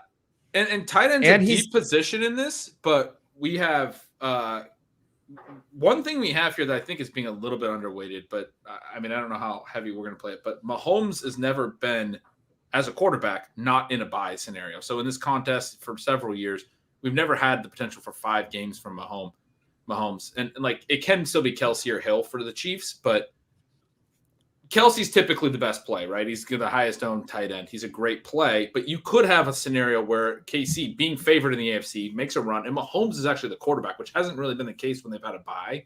Like last year, it was Brady, Kelsey. That's what you wanted. But this year, it could be Mahomes, Gronk pretty easily. Like Gronk, I think is the next best tight end play. I think he's a better tight end play than Kelsey. Like just straight up. Like I think his target profile is just better. Yeah, and like, you know, you can go to Mahomes, you can go to Hill. There's a pretty big opportunity cost in playing Kelsey. I think a ton of the field's going to be on Kelsey, so I think like Gronk fade Kelsey lineups are actually pretty cool. But like also, I mean, most of these lineups are probably playing 2 tight end. I mean, yeah, sure. So like the tight end scarcity is like almost a complete non-factor. Well, do you think I'm off with the fact that I have Kelsey at 58%? Mahomes at 22%, and Tyreek at 15%. I just know that Tyreek's the GM of all GMs. That's like the take I feel most confident in, like in terms of like I'll be wrong. Am I too low on the percentages then? That seems to me. My first instinct is that's a little hot on Kelsey and a little light on Reek. Not like egregiously so, but like 5 to 7%. Injured and stuff though. People are really worried about how healthy he is. He left week 18, didn't come back. Everyone was playing him in DFS. But I mean, like, but I don't know. Has Kelsey like just like he scored, so we're all good now about that like whole stretch where like the people like Kelsey dust, he's old, like. Yeah, we're good. Everyone's good about that. I think. Okay. I think a lot of people who play this contest too, like really have like stuff that's happened in previous playoffs is in their heads more than it should be. And one of that is Kelsey just absolutely, you know, crushing souls. And like the recency bias just in general. I mean, the season finished with Kelsey scoring touchdowns in back-to-back games. Tyreek Hill didn't play and then had 40 empty calorie yards in week 17. Like just the kind of recency bias steam is not going to be there on Hill. Can I just point out Gobbler's comment? He said you guys are going to be punting tight end by the end of the night. And running back. We've already figured out that we're going to play 2 running backs. We started the week saying we're going to jam 5 tight ends. The way this ends is we piss yellow all over our lineups, right? Dude, we already got some 5 tight end lineups in. Give me the tight ends. We're also cranking purple. We're cranking purple. We're pissing yellow. A little of each. Well, I want to get Dink's take on the strategy that Shawn floated last night with this running back stuff. You know, he was saying one thing you could do is like play Josh Jacobs or Chase Edmonds or Najee Harris. I don't think we had Edmonds at the time, but the idea being you play a guy who you're actually kind of hoping gets eliminated but has a good game, and then you have your wide receivers advancing, and everyone else has a bunch of running backs advancing, and you're just going to beat them the rest of the way. Yeah, no. Shocking that Shawn would come up with a strategy like that. I know.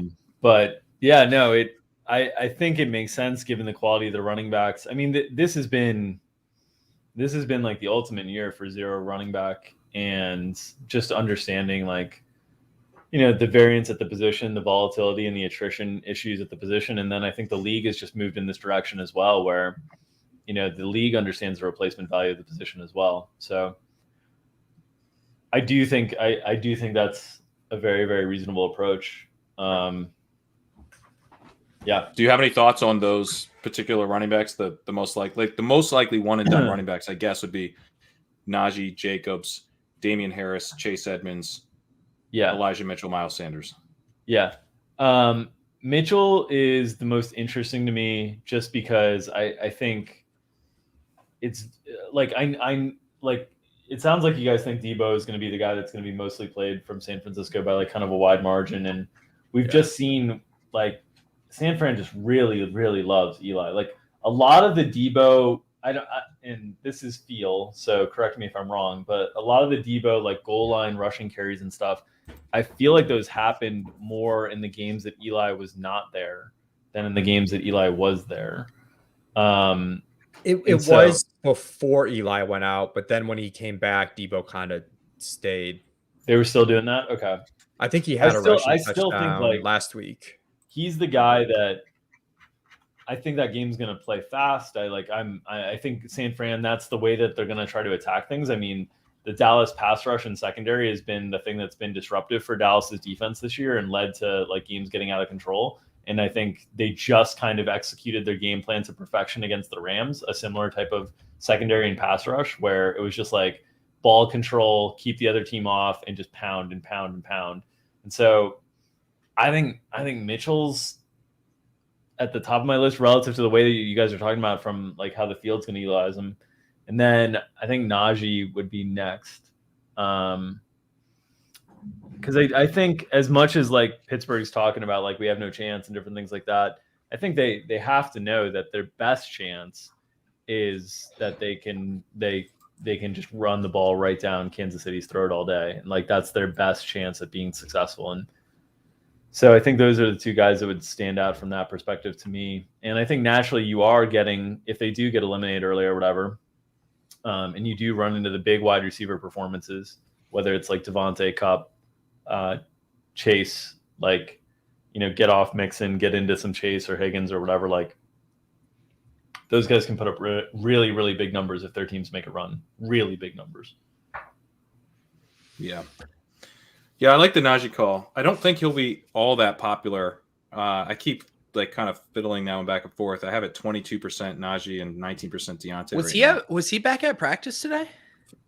I think they're calling him a game time, but I mean, I know he didn't practice yesterday. He did but I didn't practice. He did? No, okay. He did practice today, yeah. So I don't think people are like all that worried he misses, but that's one thing I'm trying to factor in. Like, do people just say, I'm not messing with it? Yeah. I feel like Deontay and Najee are both pretty good overweights. My feeling, yeah, I guess now that Najee's back, it seemed like people would just be, it's tough, right? Because I think people would feel far more comfortable playing Deontay Johnson, but because, again, running back is so gross, I think people would land on Najee, and Najee was good to people throughout the year. Yeah, like people put Najee into their lineups and they felt good about what they got back. Yeah. So there's a comment here about Ertz being the Galaxy Brain play in Arizona. I have him as the chalk play. He's the chalk. But like, I love Ertz. I don't know. Maybe I'm too high on Ertz if people are thinking he's the Galbraith.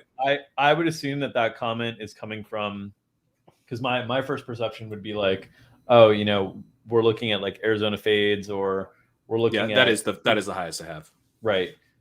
Or we're looking at a situation where it's like, okay, if we're not fading Arizona, like we're not playing an overwhelming amount of tight ends, and Ertz is like, the fourth favorite tight end of the slate that you would even look at. But I think when you like look at, hey, if we're going to play Arizona guys and we're playing Arizona to lose, which I think most people are, that takes Kyler off the table. The running back situation's like totally off the table. You don't have Hopkins. So like it's got to be Ertz, right? I think Ertz should. If you're not fading Arizona, the field is playing Ertz. Like Yes, no one I feels agree. comfortable. Now there's uncertainty with the running backs, Yeah. and no one wants to play Christian Kirk. Like people are jamming Ertz. We need to make sure we play some Christian Kirk. Yeah, 'Cause I agree. He could come in at like we have him single digit projected ownership, but like he could come in like sub 5. 3. Yeah, and at that point, like that's just you're right. I'm actually That's gonna play like- him at 5. like I mean his odds of outscoring Ertz. I mean it's kind of like the Evans Gronk thing, except you're getting Kirk at 3% instead of Evans at 17. Here's what happens: the Eagles upset the Bucks, the Cardinals win, and you get Christian Kirk versus LA, and then Christian Kirk in the Dome against Dallas. I mean, now you're cooking. Mike, So what's your take on Kyler? Like, what's the percentage you're arguing for Kyler in these things? Quarterback's tough, like around 10%, I think. And what's the projected own, Pat, on Kyler? Kyler, I have at 8%. Yeah, kind of like a break even. So the guy I like more is Dak. It's kind of like a similar play, except I think Dak has even more routes to separate from his teammates and an even better chance of even just making it out of round 1. So I like both of them for similar reasons, but I get unless Kyler just runs like crazy, obviously he could separate then. That's the like hidden variable to me on Kyler, that it's just like what if they just like really, really let loose, like, and he really lets loose on the rushing side of things. I try to think about that with a few teams. I like Kyler quite a bit. I think it's like him and Dak are similar plays, and I prefer Dak, especially. Yeah. And we were talking again, going back to that thing Pat and I were discussing, where the people are overrating San Fran, but they're underplaying their skill players. So like one way around to actually take advantage of that, since you can't fade San Fran, is to play Dak and assume the victory, at least one victory there. Yeah, I think you're going to need more than one, but I think the Kyler rushing thing makes a lot of sense in terms of like how are they going to win? Like they're going to win by opening up the offense and Kyler actually being their whole offense, because their receivers are not good. And they're going to face the Rams have a great pass rush. So like you're going to get a lot, like Kyler having to improvise a lot. And I could just see a scenario where like he really has to carry an egregious load in this first game, and then in the second game, there's the most likely opponent in the second game would be Green Bay, right? Under that scenario that they win. And Green Bay has been a team that historically like has really struggled with running quarterbacks. That's been one of the things that they've struggled with historically. So like I could just see a scenario where Kyler, I don't know, really, really in like two games just puts up really big rushing numbers. And we've had some positive conversations about Kyler, but I liked something you said about just the idea that what if they really turn it loose? Like a couple spots where I've thought about that. Like I was joking about the Pollard thing earlier. I don't actually think you should play Pollard in this, but it would not really surprise me that much if Dallas went to a little bit more Pollard now. Yeah. The other one is Elijah Mitchell. Okay, I just want to throw that in there as one I was thinking about. The other one is Elijah Mitchell. Leone, you got to give him. That was a pretty reasonable take. Yeah. Elijah Mitchell is an interesting play. Soft lock it. But what about if San Fran is like, we're going to turn Debo loose in this? Because Debo is such an important part of their offense. What if he gets 10 to 12 carries instead of 5 or 6? Now Elijah Mitchell's not even a possible play. The only thing that I note there, and again, this will be thrown right back at me with Kingsbury not being the sharpest fella in the world, but like how many times have we expected Shanahan with like Kittle to like just like turn things loose in terms of just like peppering Kittle with volume, like clearly like one of the most efficient players in the league, and it just like it's never a priority. It's something that just kind of happens when it happens. And so I just don't know that San Francisco, I don't know that they think of anything in that context.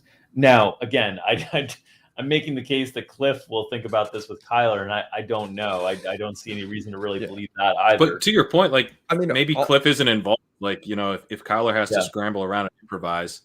So that's kind of my thought process on, and I've not been impressed with the way the Rams have closed the season. Me neither. And so I think there's like a lot of primacy bias when people get to the playoffs, right? Like, especially like casual people, like you all year long, you've thought like the Rams are great, Green Bay's really good, and you've been skeptical of Arizona. And then Arizona kind of faded a little bit at the end. So it's just what you needed to be like, I'm out on Arizona. And everybody wants to play Cooper Kupp because he's been the fantasy god this season. So I really think playing Arizona to advance is just like there's a lot of leverage points on that. And I think Kyler is just such a potential game breaker on this contest. To that point, I just want to say, I feel like if there's one team that I'm kind of fighting like the field on to keep the projections too high here, it's Arizona. Like I have them as 57% faded, and San Francisco has like pretty similar odds of playing 2 games, making the Super Bowl. I have them at 33% total faded, kicker, defense, and full fade. So like almost twice as high for Arizona, and I think I might be too low on Arizona. I think that the fades might come in more like 65. So easy to fade Arizona. You're either playing Kyler or you're like, who am I going to play? Yeah. The one thing I'm thinking about Arizona, so like even when you look at, 538 gives them 7% chance to make the conference championship game. Football Outsiders gives them a 5.2% chance, the second lowest other than Pittsburgh. To me, where Arizona gets interesting, and if I want to play a Kyler, I want to play an Eagles upset, because then Eagles go to Green Bay and Arizona San Francisco goes upset. to Dallas. San Francisco upset. Or hang on, a San Francisco upset and Cardinals. Yeah, exactly. Then Cardinals go to Tampa Bay. Now you're talking. Yeah, I still don't love it. You quite probably as much. want them at Dallas. If you could pick, it's less likely to happen. Yeah. Really? I'd want them at the Tampa Bay. They're throwing a ton. No, I want the dome matchup, not on the road at Tampa. Yeah. Well, you're on the road at Dallas too. Yeah, but I guess both those defenses are solid. But I guess my point is, like, you are thinking about those upsets, like in your Arizona situation. You don't want them going to Green Arizona Bay. At Green Bay. That's a death sentence, I think, for them. So that's a really, I think, informative point. Like, if you are wanting to play that, just think of getting them in the best possible scenario to get to the NFC Championship game. I love that, because then also like there's dominoes that fall on that. Then you fade Dallas, right? You play Dallas's defense or Dallas's kicker because you're playing San Fran to win. Dallas is not going to be faded heavily by the field, and so you can soft fade them or hard fade them, whatever. Yeah. But don't throw in a Dallas player, because they are a team that if they're losing, especially to a team like San Fran who cuts plays in a game, they're slow. They spread the ball around, and then Dallas spreads the ball around, and then there's no one there. So go play Pitt player, go play Deontay Johnson, go play Goddard, and fade Dallas from the. Go get one of your running backs figured out, and just like that's the easiest way to correlate. So is play Kyler. Like there's so many levers that you're pulling on like you don't have to get super weird on like Devontae and like because you're pulling levers on the field in different ways with the Kyler stuff. So for the record, this is really interesting. We've joked about Pat's story time all week. These are the stats, the stories that Pat has been telling the most, I think, are the Kyler stories. He's had some really good Kyler stories. I like Kyler stories and Burrow stories. Stories. Yeah, because the Burrow stories, you do the same thing. You send him to KC, they have a shootout, then it gets to the Bills or whatever. You can have fun. Well, in Dink, you think about it, right? For showdown, when you're trying to be unique, we don't have leaving on the salary available for this contest, right? So what are the two ways we get unique? Either with Galbrain off the radar plays or by flipping the build construction stuff. Yeah. I don't think this contest lends itself to the Galbrain super thin backup tight end plays. So how do you do it? You play a different construction than everyone's playing. Yeah. And I think that's where you can really get it without having to be too outrageous. Yeah, I think so. And I think it's like you look at all the teams on the landscape of the playoffs right now in terms of teams that could surprise and make a run, and like where would the points come that you'd be confident that if they made the run, you would identify the right player. And I don't think there's a better example than Kyler in Arizona. Like, I feel the exact same way about Dak that Dink feels about Kyler. Yeah, Dink, but and I get it. And I think Dak and Dallas are more likely to make a run. But I think there are scenarios where if Dak and Dallas make a run, there's scenarios where the wide receiver is the top play. Like there's a chance. But there is that on one wide receiver Arizona. emerges. I have like Ertz is more likely to be the top play than like Lamb with the tight end premium scoring. Like Ertz has a higher target share than Lamb, and he gets 1.5 per catch. Yeah. That's another one of my thoughts, Pat. I feel like I'm more on the field getting spooked by Fournette than maybe you guys are, but if that happens, I do think Zeke starts to soak up a little bit more of it just because no one else is separating for the field as like a confidence play on Dallas. Are you breaking the picket line right now? Are you joining Leone's side? What is Leone's side? He was Leone's saying like side the is exact lazy. opposite. You're saying the opposite. No, I'm he's the on voice of picket the line. field. Okay, Yeah. all right. Sorry, I apologize. I'm making a case for a Zeke fade. Yeah. I've started drinking tonight. I apologize. I just like so think about like sentiment, right? Like people are stoked on Jamar Chase. I mean, he fucking crushed down the slate. Like people are not buzzing about CeeDee Lamb. Like that's just not happening. Like people are indifferent on CeeDee Lamb. He didn't torch people. He didn't win any leagues for people. People are indifferent on him. And I think if push comes to shove and there's some uncertainty on running back, like Zeke is going to be that guy that gets pushed up a little bit. It's a decent point. I think you're right. No, I definitely can see that. I have CD at 21 and Zeke at 30, and I probably need to give like Drew, you're one of my swing there. You're one of my favorite. This is like a late point in the show to be bringing this up, but you're one of my favorite people in the industry in terms of analyzing the contest, right?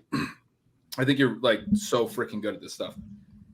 DFS, we have the ability to limit the things we need to get right by stacking multiple games. Yeah. Here we can't. We have 12 games, or we have 12 lineup spots, and we have to play basically every game.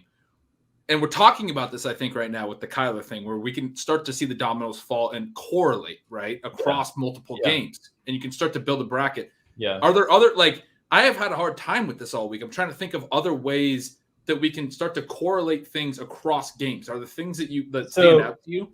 So, yeah, what you're getting at there, Ben, was kind of the thing that I was saying with Arizona and that Mike is saying on Dallas, which is just that, like, the idea is when you stack in DFS, the idea is that you're trying to get multiple things right when you're getting actually one thing right? Like you're trying to get a pass game to explode and you get the wide receiver and the quarterback correlated together. And so the way that I'm thinking through this when you guys are talking about it is, how do I try to get multiple things right with getting one thing right? And in all of these situations, if you pick a team to make a run, you have to consider who is the most likely player to lead that team in scoring and different things like that, as well as getting the run right. And so with these teams where I feel like one player can be dominant and is not going to be utilized heavily by the field for whatever reason, the field is out on that team or whatever, those are interesting spots. Like I obviously the Bills are going to be heavily played and like Josh Allen is going to be heavily played. So it's not really the same example. But if Josh Allen was played at the level that Arizona and Kyler Murray were played at, I would feel the same way about that situation. Because it's like, I know where the points are coming from if this team does make the run. And that's my way of saying like, okay, I can get two things right by getting one thing right, which is if this team makes a run, I at least know where the points are coming from. And that's why Kyler stands out to me in that way. And I'm trying to think through what other scenarios are. Like Cincinnati, I don't know. I think the Patriots are kind of that scenario with Damian Harris to an extent. Yeah. It doesn't feel good, but I think you're right. They are. But the other thing with the Kyler Dak thing is just because of Adams with Green Bay and the stuff we've talked about with like no one wanting to play Brady anyways. They can easily get there in a conference championship loss. So you've got outs. So again, like getting less things right, like you don't even need to get who wins the conference championship game right. Yeah. One thing I saw brought up was this idea of fading teams on the same side of the bracket as you play your quarterback. Like if you're playing Kyler through, and we kind of talk about this, you end up fading Dallas. you can play a lot of skill players on the other side, sort of playing those as shootouts, and you have multiple outs in the way that side of the bracket can play out. But the side that you're playing the quarterback, you need to play out a certain way. You need Arizona to make a run if you're playing Kyler. Yeah. And so you can fade some of the other potential, Dallas.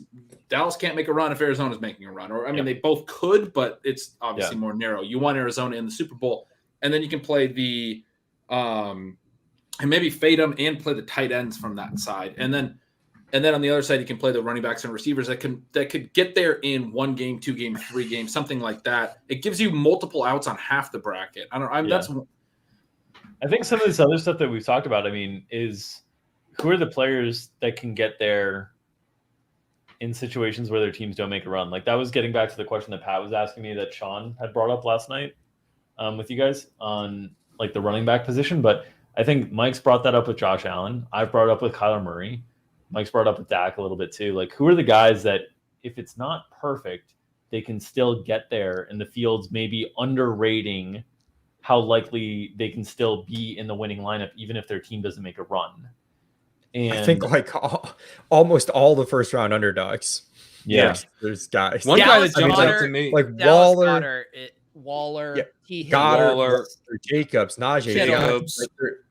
Like just as a group, they're underplayed. Like I don't know if I'd go heavy on any single one, but like collectively, like people are just especially get to the 7 seeds, get to Pittsburgh and Philly. I mean, for sure. I wanted to. I came in the chat earlier and was like, guys, where are we at again on Devontae Smith? Because he strikes me as a guy. He's got the high ADOT. You don't even need the high volume game, but it's certainly possible given the matchup and the pass funnel situation with Tampa Bay. His target profile is stronger than Goddard's. Goddard's just run really hot on his targets. So it's obviously going to be highly volatile because he's a deep threat, and there could be wind, and he hasn't been efficient this year. So it could just totally burn you. But that's one where it's like he's going to be probably 2 to 3% rostered, I think. He also runs underneath routes, though. He is a deep threat, but he operates at all depths. Yeah, he is. Like, he's a dude that can catch eight passes in a game where Goddard catches 3. And you get the tight end premium that's going to push Goddard ahead in projections most of the time. But Devontae can win in a 1 game easy. I am curious, like those guys like Devonta and Kirk, I think are pretty easy to play, like a little bit over the field. I don't know how much I'd want of them. It's always hard to figure out where to draw the line on like the third options on a team. Like, Tyler Boyd in a 1 game set, Odell in a 1 game set. It's a really easy way to get leverage if you are picking him to lose, though, right? I mean, yeah, it's those are like weren't people on Ship Chase talking about Gabe Davis? Like that's like that's definitely. But I'd rather do Bills D and then go play Deontay, right? Instead of the thing that's hard for me in this contest about that like third option is, so you're hoping the team loses and that third option outscores the primary Juju game in the first Juju game. Juju game. yeah, is what you're hoping for. Yeah, it's just I don't know. It seems super, super unlikely. And like with Boyd specifically, like talking about him specifically, like do you guys know how many games that he actually like led the team in scoring this year? He did once. We looked it up earlier this week on Ship Chasing. I think it was my guess 15. Is one. That would have been my guess. One. It might have been the only one. To me, the analogy of if you are playing like the Tyler Boyd, the Gabe Davis, the Cedric Wilson, the analogy is playing a non-chalky 3K wide receiver in a GPP, right? Like, is there a chance it hits? Of course. Yeah, is it likely? No. Like, you really need to thread an incredible needle for it. And the other thing that I'd say there, which like, it gets back to what has become my fucking catchphrase in this industry, I guess. But like, what do you actually win when you win? Like, how much does Boyd outscore these other guys by that? Like, you get like, is Boyd outscoring them by 10? Like, probably not. God, this is a great point here because Juju last year was not in the winning lineup. Here, Claypool was, and Juju outscored Claypool because he was so low. Claypool was like the same. I mean, Juju was a bad play. They outscored Deontay both by like a huge margin. Right. But well, my point is if Boyd outscores Claypool or Juju teams are the only teams that could have won, Ben. No one played Juju. That's why I wasn't in the optimal. Or that's why I wasn't in the winner. to Drew's point, in the what do you win when you win? You don't win a lot in this contest because you have to correlate. I mean, you were you have to literally parlay. eliminated last year, Ben, if you didn't play Claypool or Juju. Okay, I Those are the understand only that. teams I understand that that. were I'm live. moving So on. you won $500,000. I'm moving on.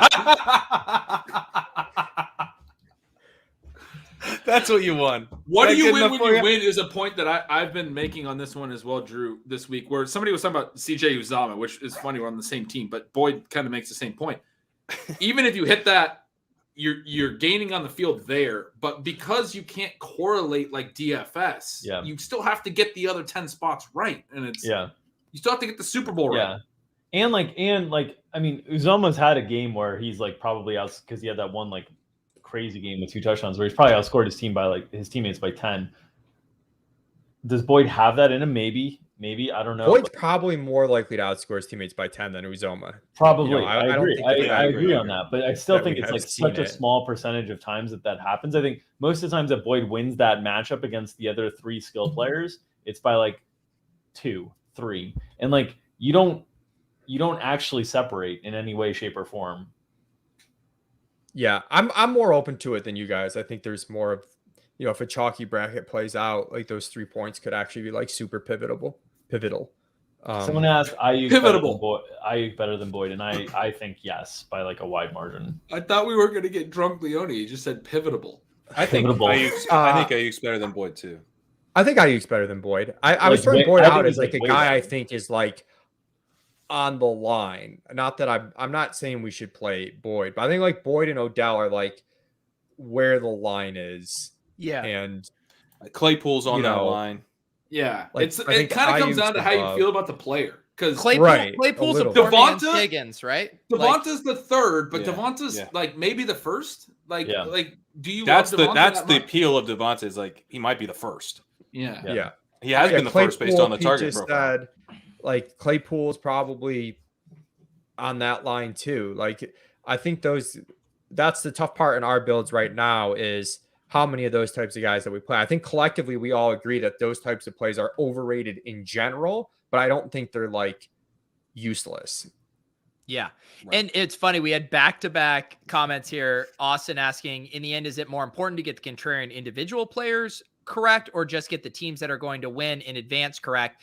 And I'm with Alan here saying it's better off predicting the couple of upsets and fading the 2 popular teams than finding the thin plays that smash. 100%. And Agreed. so like a perfect example, we're talking about Tyler Boyd, like if play Las Vegas to the AFC Championship game and play Josh Jacobs. Like that's your play. You know, I think Josh Jacobs is totally in play. Like if they make a run, it's probably through like they've gone recently with 2 and 3 tight end sets. It kind of has to be Jacobs. We've said this before this week, but if you want to go to a thin like Cedric Wilson or CJ Uzama play, the better way to do that, like in DFS, it makes sense because there's salary constraints, and like it doesn't always make sense, but it can. Yeah. The better way to do that in this contest is play a team that is being heavily faded and play a good player. Play Devonta Smith from Philly. He's actually good at football. Play Deontay Johnson. Play, somebody. They're going to be so heavily faded. You're making the sort of the same percentage bet, but you're actually getting to play a good football player, and it's better fit for this contest for sure. It is a little different, but we have had people win like $1 million 2-game slates because they played, Byron Pringle over Tyreek Hill. So I think like 90% of the time you guys are right, but I think like 10% of your lineups like should be carved out for like some of these guys. That's why we're letting you play Zeke in 10%. That's why we're doing that. Yeah, that's your 1% play. The really big difference between this contest and like talking about it in comparison with DFS, and you can do the 1v1 comparisons when you're talking about players that you're expecting to lose and be out in one game, but it's the compounding interest of multiple games that allows the good players a better chance at separating from the fluke game.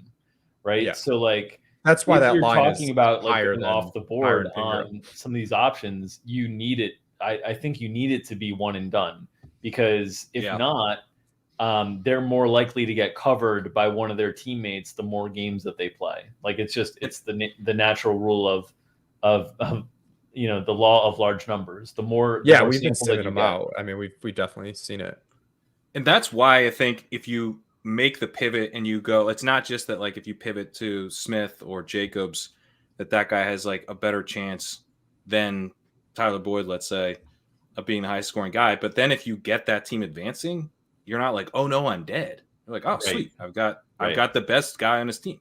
Right. Yeah, exactly. All right. It is time to build a lineup. As I've been doing on the show for each of our 5 shows this week, I have registered a team into the Football Guys $35 entry. We are going to build a team. We are going to start with our honored guest and a true sweetie pie, Drew Dinkmeyer. Who do you want in this lineup? Come on, sweetie. Come on, sweetie. Oh my God. Gosh. All right. I mean, could there have been a worse time? I got to Could there start have with been Kyler. a worse DM for him to release to Twitter than that one? No. Oh, yes. Yes, I bet there are. Yes, I bet there there are. Are you serious? That's Yes. probably nowhere near the worst. Yeah, no, there clearly are way worse, but like ones that would continue our friendship existing. Like it was at the line. Like we move forward. The Mendoza Oh, I guy. didn't think that was remotely bad. All day long. What are these DMs? Let's start with Kyler. Let's do it. Oh, We're doing a Kyler team. It's all wow. the dominoes are gonna fall in place here. I love it. We going down? Yes, we will go. Let's go to Leone, our second featured guest. Okay, I'll go Matt Gay. God Holy damn it. shit. That's how you use your pick? I'm picking up my bro Drew here, okay? I mean, you can still play Cup in this lineup. It's already like very leveraged. The thing that's so disturbing is how quickly he said it. It was unbelievable. It was like the computer to his left just spit out Matt Gay. Matt Gay. We've spent plenty of time talking about how people are overrating this Rams team, and they gotta lose. Fucking socialist Matt just, Gay. just snap picks Matt Gay. I didn't even know he's in this contest. You guys are just lucky I didn't take Zeke. Is that why you had to type his name in? Yeah, everyone is. I mean, Gretch, Yeah, I the bit knew on the that. show this week is Gretch puts Cooper Kupp in the lineup. Oh, and man. Leone Where's didn't the want soft it. lock? All right, let's go to Gretch. Oh, he's gonna take 10 times longer than me. No, I'm 100 already maybe. ready. And I'm going to do exactly what Leone did. And I'm going to take Dallas's defense. Because when you put in Kyler, Go. you lock in the San Fran win. You lock in the Dallas defense. Let's do it. I was gonna put in Dallas D if it came to me. We're We got the united. guarantee set up. We are lined up. All right, Pat, who are you picking? All right. Well, we've got I mean we probably need Tyreek Hill in this lineup. Okay. Love it. Love it.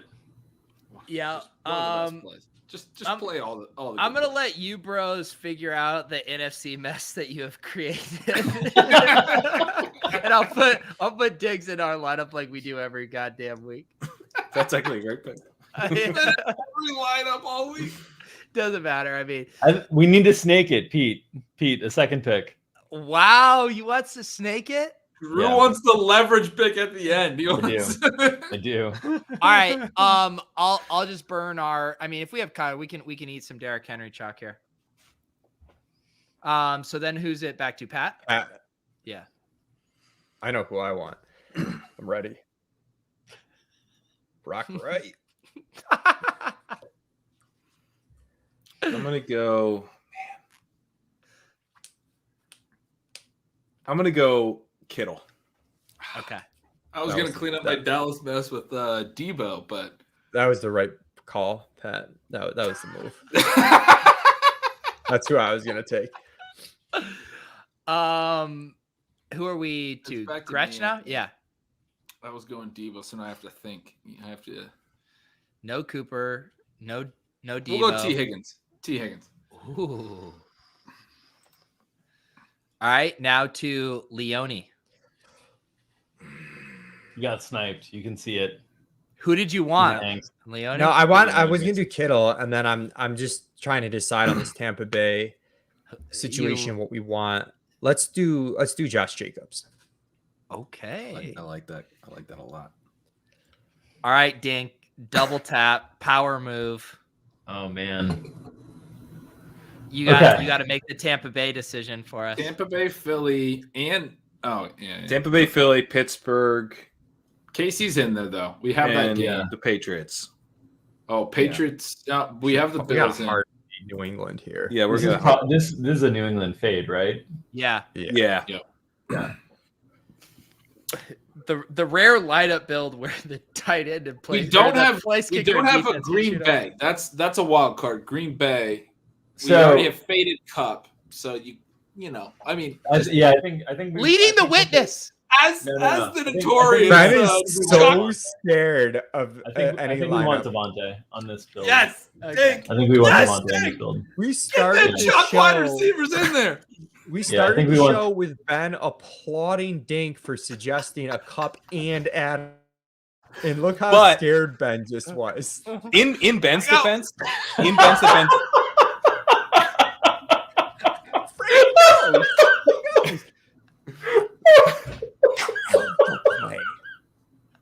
Frank with the comment of the night. Frank, for those listening to the audio version, Frank says Matt Gay, period. Alpha Oh play. my god, that That's is all right. amazing. Alpha play. Leone, do it. You got to do All it. right. Is So, Dink familiar with we what the alpha talked play about- is? we talked about I don't know if he how- watches any of our stuff. We talked about how Dink's not a fan. You might have seen it on Twitter. we talked about how we kind of want Tampa Bay to lose in this scenario, right? So I think if we want them playing from behind, I think we want my boy Mike Wait, Evans. No, we already set up the San Fran's losing. the Dallas loss. Okay. So that would be Arizona playing. Well, Mike Evans makes sense, though, Tampa because can lose too. Then Arizona gets a home game in the second round. I mean, you could really push it. You could play Tampa to lose, but All right. I'm don't taking have Mike You could Evans. just play both sides of that game. You could just play Mike Evans. You just wanted an excuse to play Mike Evans. You were Yeah, leading he into just Mike wanted Evans, to, and like, you still played Mike Evans. he had the player and he was trying to back in the line I as was, good as I was. possible. And once it went out the window, I was like, well, let's just play him anyways. I right, love this- the idea of playing in Okay. Eagle here because then you get that extra out because we already have San Francisco winning. That's great, So Pat, you- but it's not your fucking pick. Who is it? Philly, Pittsburgh. Whose pick is it? It's It's my Philly, Leone. pick. Pittsburgh, and who? It's Leone's because of the snake draft. I'm God damn it. man, I'm gonna keep Pat happy because we got 40 fucking 5 lineups to build. Oh, New England. So I'm gonna go with Dallas Goddard. All right. Let's do it. Where's my Goddard? Why can't I spell him anymore? Why can't why wasn't that showing up? Yeah, Got we're gonna have a receiver. good time entering our lineup. Yeah, That's I gonna got- go well. Leone's Entering. gonna have to Yeah, walk but it us wasn't through that. it again. Making them is going to be the hard part.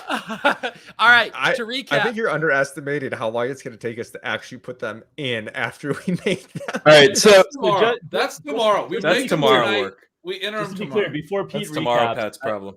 I want to be very That's clear tomorrow. on the play that I recommended that you guys all now waived.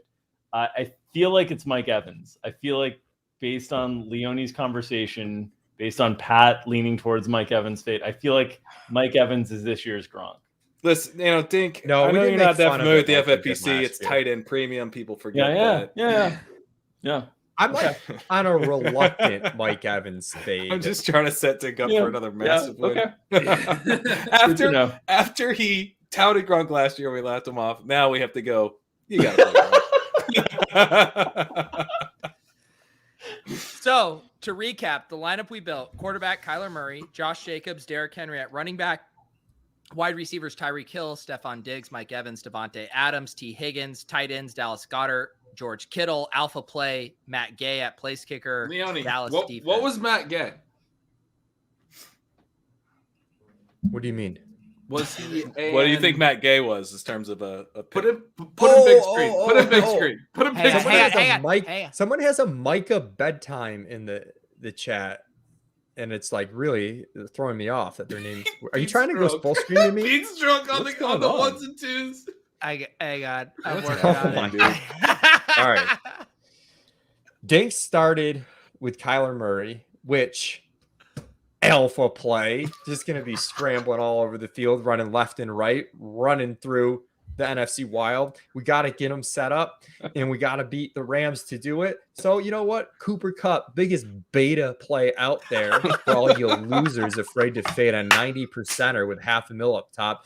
So we come in with Matt Gay. Alpha play. Standing ovation.